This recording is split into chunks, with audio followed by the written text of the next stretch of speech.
తలవంచాలంటే దేవుని దగ్గర వంచు. అతను నిన్ను ఎవరి దగ్గర తలవంచనివ్వడు. నీ జీవితం దేవునికి ఇయ్యు. ఎందుకంటే నీవు జీవితాంతం ఏమి చేయకపోయినా దానికన్నా ఎంతో ఎక్కువ నీకోసం క్షణమాత్రంలోనే చేసేస్తాడు. నీపై నీ భారం మోయిట నేర్చుకో మిత్రమా. అది నీ బలమవుతుంది. వేరే వాళ్ళపై పెడితే అది నీ బలహీనమవుతుంది. ఏడ్వడం బలహీనత కాదు. ఎప్పుడెప్పుడు కన్నీరు విడిచేస్తే మనిషి బలమైన వాడవుతాడు. నా వారు వాళ్ళే అవుతారు. బాధ తెలుసుకున్నవారు. సమాచారం వాళ్ళు కూడా అడుగుచుంటారు. రోడ్లపై నడిచినవారు. బాధలు సంచిలో ఉన్న దూదిలా ఉంటాయి.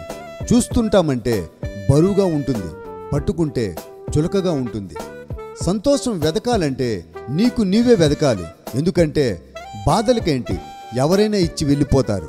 ఈ దినాల్లో మనిషి పడిపోతే నవ్వొస్తుంది, మరి మొబైల్ పడిపోతే ప్రాణం పోతుంది.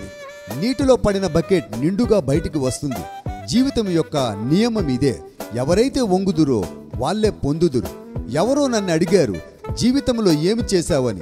నేను కూడా నవ్వుచూ అనేసా, ఎవరికి మోసం చేయలా. దాదాగిరి చనిపోయిన తరువాత కూడా చేస్తావు. మనుషులు కాళ్ళనడకలో నడుస్తారు, నీవు భుజం పైన ఉంటావు.